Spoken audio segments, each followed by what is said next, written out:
Welcome back to Daytime and the inaugural edition of our new parenting segment, Maggie and the Moms. Every week, we'll bring together a group of moms to share parenting news and tips and just to vent, because we all need that. I'm calling today's group the Mothers of Two Gang, because each one of us has two kids. And ladies, the fact that each one of us managed to get two kids out the door this morning successfully and look semi-put together, I think means we're already winning at this motherhood thing. Thank you for being here. We have Michelle Bremmer. She is a fashion stylist and the owner of Runway Translator. Deanna Moore, our executive producer here at Daytime.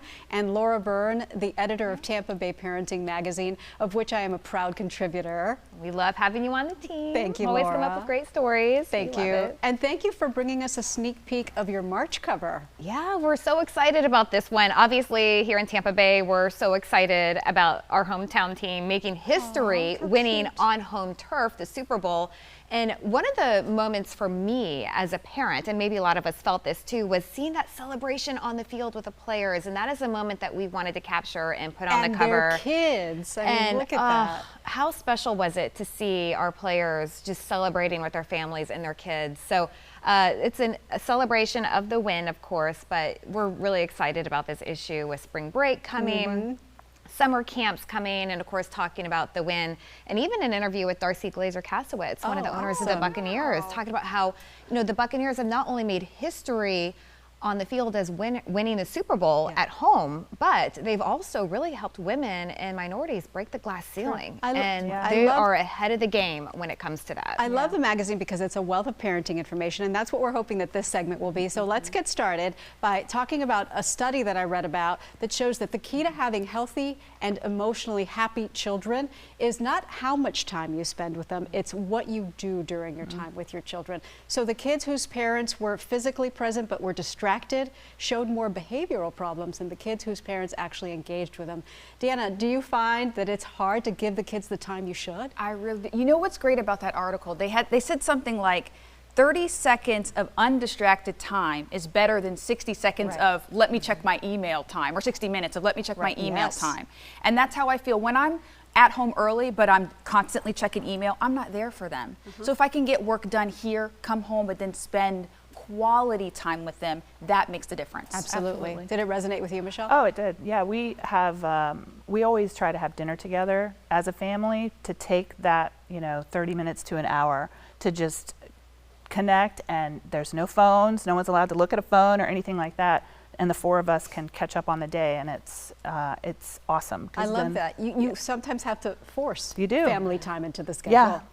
And it works for us that way, What about you, Laura? You know, my kids being little too, the one thing that they love is just taking that moment for one-on-one time to play and interact. Maybe it's building Legos or magnet tiles, and whether it's both of them together or separate, they're 5 and 7.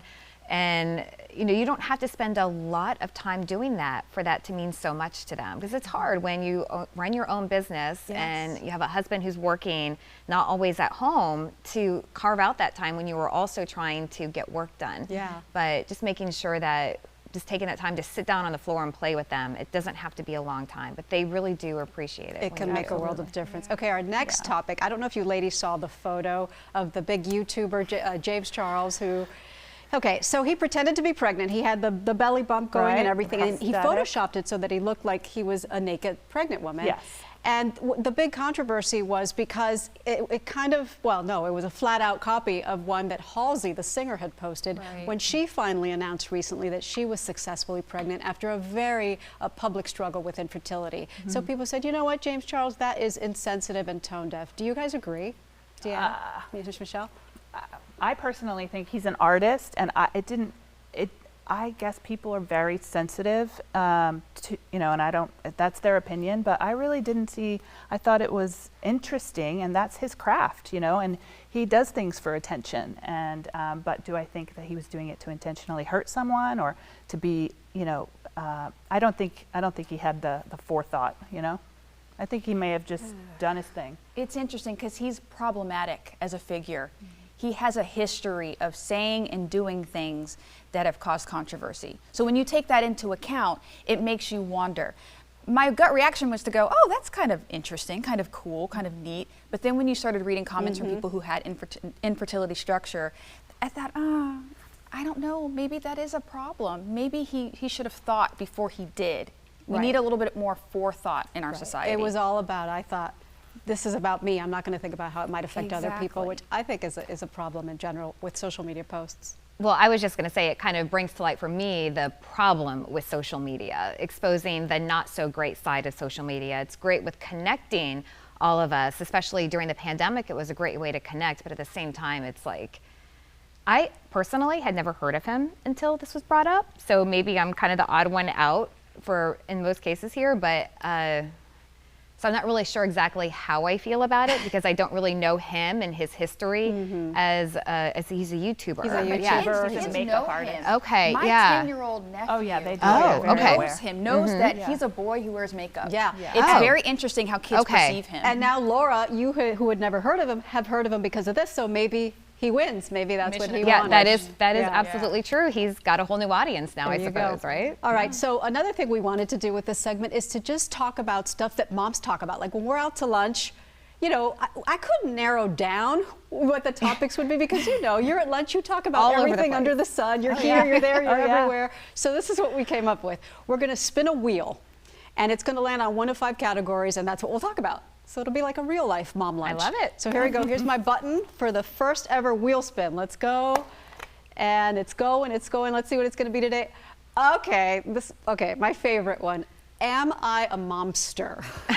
A question I often ask myself, ladies. Okay, Michelle, is there something that you do that you feel so guilty about? You're like, I'm a horrible mother for this. I mean, you know, I think it's a matter of perspectives. My kids would say I'm a momster, but I think I'm doing it for their own good. And one thing that we always have practiced is that if I sign you up for this sports team, and this is the season, you are going to play that season out. You are not going to quit, no matter how much you hate it. Amen. No matter how much you protest, you are going to practice, and you are going to your games, and you're going to learn a team sport. And so we've come, you know. But do I feel guilty about it?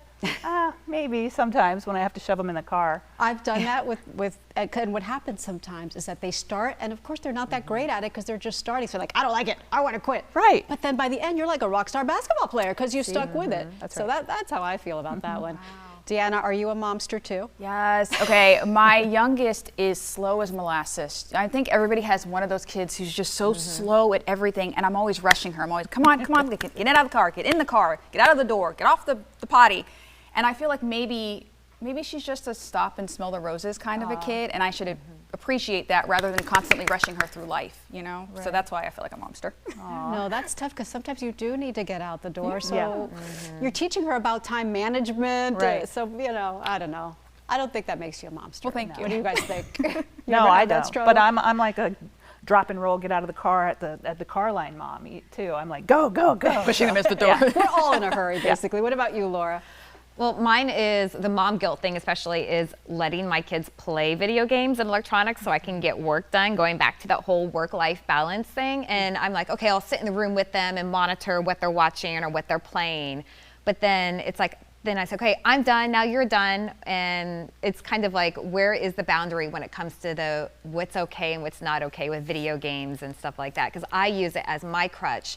So they're distracted and will get things done without coming to me and saying, Mom, can you help me with this? Or Mom, can you help me do this? And so maybe I need to set some more rules and more boundaries when it comes to video games instead of using it as my backup. Because I think a lot of us fell into that, especially when we were Yes, safer at for home sure. during the pandemic. We Hour needed after a hour way at home. to just Just need a break. take a break. Which yeah. is normal. Go play. And by the way, we all go through the same stuff. And that's Yeah. why I wanted to have this because we have to stop sugarcoating motherhood. It's hard.